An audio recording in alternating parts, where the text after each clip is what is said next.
21 এপিসোডের শুরুতেই আমরা দেখতে পাই চিংচিং তার বান্ধবী এবং তার ভাইয়ের সঙ্গে লাঞ্চ করছে।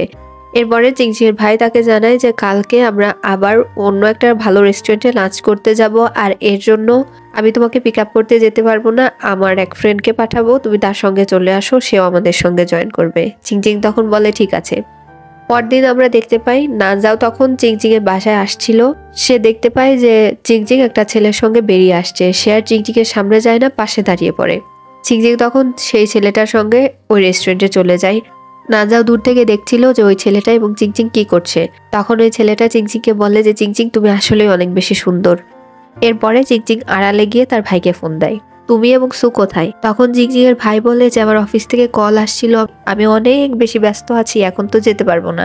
চিংচিং তখন বলে যে ভাই তুমি আমাকে না বলে ব্লাইন্ড ডেট কিভাবে ঠিক করতে পারো? এরপরে চিংচিং সেখানে চলে আসে। এখানে ইউ বলে যে আমি একটু ওয়াশরুম থেকে আসছি। মিস্টার ইউ যখন ওয়াশরুমে যায় তখন নানজাও তার পিছু পিছু চলে যায়। ওয়াশরুমে গিয়ে সে মিস্টার ইউ এর সঙ্গে হ্যান্ডশেক করে এবং সে মিস্টার ইউকে জিজ্ঞেস করে যে মিস্টার ইউ কি করে। তখন মিস্টার ইউ বলে যে সে একজন বিজনেসম্যান আর এখন সে একটা নতুন স্টার্ট আপে কাজ করছে। এরপর নানজাও জিজ্ঞেস করে যে চিংচিংকে সে কবে থেকে চিনে।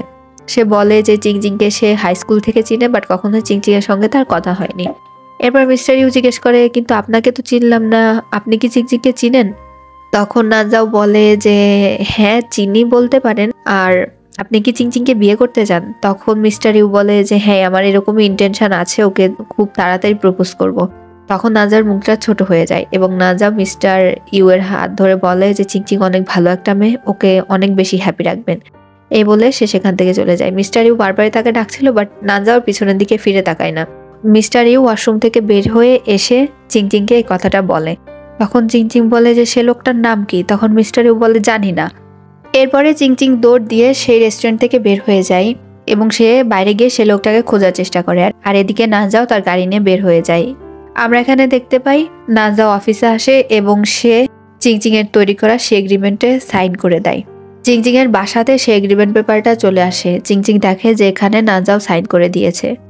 এরপরে আমরা দেখতে পাই চিংচিং তার উকিলের কাছে ফোন দেয় এবং সে তার লয়ারের সঙ্গে আলাপ করে তার যে 5% শেয়ার আছে সেটা সে নানজাওকে দিয়ে দিতে চাই। তখন তার লয়ার তাকে জানায় কোনো সমস্যা নেই, কিন্তু তোমার যেহেতু ভাই আছে তাই তোমার ভাই রাজি থাকে তাহলে তুমি অনেক দ্রুতই এই শেয়ারটাকে ট্রান্সফার করে দিতে পারবে। চিংচিং তখন বলে ওকে আমি দেখছি।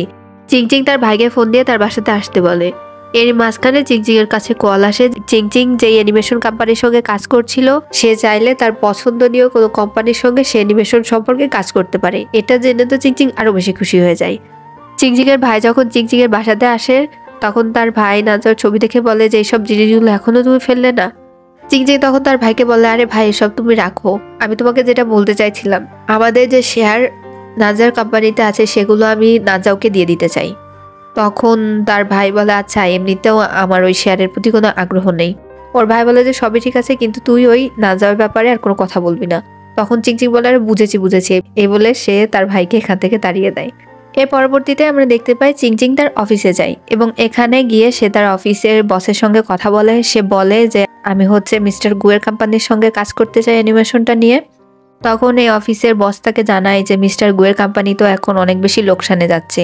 তখন চিংচিং তার বসকে জানায় যে বস তারা অনেক ভালো কাজ করে এবং তারা কোয়ালিটিতে কখনো কম্প্রোমাইজ করে না, যদিও এখন তারা লসে যাচ্ছে, বিজনেসে তো লাভ লস থাকে। তার বস তার এই কথায় রাজি হয়ে যায়।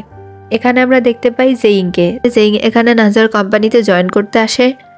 এখানে জেইং এর সঙ্গে সকল এমপ্লয়ের পরিচয় করিয়ে দেয় নানজাও। জেইং একসময় নানজাওর কাছে আসে এবং সে নানজাওকে বলে যে নানজাও আমার মনে হয় আমাদের এই প্রজেক্টে চিংচিংকেও নেওয়া উচিত। চিংচিং কিন্তু এসব ব্যাপারে অনেক বেশি ভালো, আর যেহেতু এই গল্পটার সঙ্গে চিংচিংও জড়িয়ে আছে। তখন নানজাও বলে যে না তুমি থাকলেই হবে। এর পরবর্তীতেই আমরা দেখতে পাই নানজাওর একটা প্রজেক্ট পায়, আর সেই অফিসের অ্যানিমেশন যে তৈরি করবে সে আসছে তাদের কোম্পানিতে। তখন তো দেখে যে এটা হচ্ছে চিংচিংকে দেখে জেইং তো অনেক বেশি খুশি হয়ে যায়। সে যে চিংচিংকে বলে চিংচিং তুমি অবশেষে তোমার স্বপ্নের কাজটা পেয়ে গেছো, আমি অনেক খুশি। এই বলে সে যখন চিংচিংকে জড়িয়ে ধরতে চায় তখন অ্যাসিস্ট্যান্ট জেইংকে হাত টান দিয়ে সরিয়ে নেয়। এদিকে আমরা নানজাওকে দেখতে পাই সে আবার সার্চ করছিল যে কিভাবে এক্স গার্লফ্রেন্ডকে ফিরিয়ে আনা যায়, কিভাবে তাকে ইমপ্রেস করা যায়। সে বসেছিল, এক পর্যায়ে এই জিনিসটা অ্যাসিস্ট্যান্ট এসে দেখে ফেলে এবং বলে যে আপনি এই সবও দেখেন এখন। তখন নানজা বলে তুমি চুপ করো। তখন অ্যাসিস্ট্যান্ট বলে যে এত কিছু না করে ওকে গিয়ে সরি বলে দিন, তাহলে সকল কিছু ঠিক হয়ে যাবে। এখানে আমরা চিংচিংকে দেখতে পাই, সে এখানে জেইং এর সঙ্গে স্ন্যাক্স খাচ্ছিল। তখন সেখানে নানজাও আসে। এখানে নানজাও এসে চিংচিং এর পাশেই দাঁড়িয়ে পড়ে, বাট চিংচিং তো তাকে পাত্তাই দেয় না। জেইং বলে মিস্টার গু আপনি এখানে? নানজাও বলে যে 5 মিনিটে আমাদের মিটিং। এখানে আমরা দেখতে পাই নাজাও অ্যাসিস্ট্যান্টের কাছে চলে আসে এবং সে বলে জেইং তো কিছুতেই চিংচিং এর পিছু ছাড়ছে না, আমি চিংচিং এর সঙ্গে কথা কি করে বলবো। অ্যাসিস্ট্যান্ট বলে যে আপনাকে হাল ছাড়লে চলবে না, আপনাকে লেগে থাকতে হবে। সেই মিটিংয়ে নাজাও চিংচিংকে বলে যে আমার মনে হয় এই সাইড ক্যারেক্টারটাকে কেটে দেওয়া উচিত। এই সাইড ক্যারেক্টারের জন্য মেন লিড অনেক সমস্যার সম্মুখীন হচ্ছে, মানে চিংচিংয়ের যে অ্যানিমেশন ক্রিয়েশনটা সে এখানে তৈরি করতে আসছে সেটার কথা বলছিল।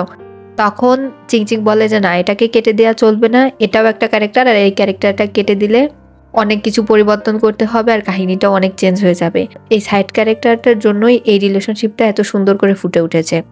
যাই হোক, দুজনের ভিতর একটু আর্গুমেন্ট হয়। এদিকে আমরা দেখতে পাই অ্যাসিস্ট্যান্টের কাছে নাজাওর মা ফোন দেয় এবং সে অ্যাসিস্ট্যান্টকে বলে যে চিংচিং এবং নাজাও ঠিক আছে। তখন অ্যাসিস্ট্যান্ট বলে তাদের ভিতর তো আর্গুমেন্ট চলছে। তখন নাজাওর মা বলে তাহলে আমাকেই কিছু করতে হবে। এদিকে আমরা দেখতে পাই জেইং নানজাওর কাছে যায় এবং সে নানজাওকে গিয়ে বলে যে নানজাও আমি তোমাকে কিছু কথা বলতে চাই। যেহেতু এখন তোমার এবং চিংচিং এর ব্রেকআপ হয়ে গিয়েছে, তাহলে কি আমি আবার একবার চিংচিংকে প্রপোজ করার ট্রাই করব, কি বলো?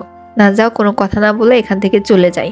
এখানে আমরা দেখতে পাই একটু পরেই জেইং এর কাছে অ্যাসিস্ট্যান্ট আসে এবং সে এসে জেইং এর হাতে একটা বোর্ড ধরিয়ে দেয়। সে বলে এই বোর্ডটা তুমি ওই সামনে টানিয়ে দাও এবং এই বোর্ডের 6 নাম্বার যে রুলটা আছে সেটা তুমি ভালো করে পড়ো। সেখানে লেখা ছিল অফিসের কোনো এমপ্লয়ির সঙ্গে রিলেশনশিপ করতে পারবে না, আর যারা নতুন এমপ্লয়ি তারা তো রিলেশনশিপে যেতেই পারবে না। আর এই টার্মটা পড়ে জেইং তখন বলে হ্যাঁ এটা কোনো কথা। আর এখানেই 28 এপিসোডটা শেষ হয়ে যায়। ভিডিওটা ভালো লাগলে সাথেই থাকবেন।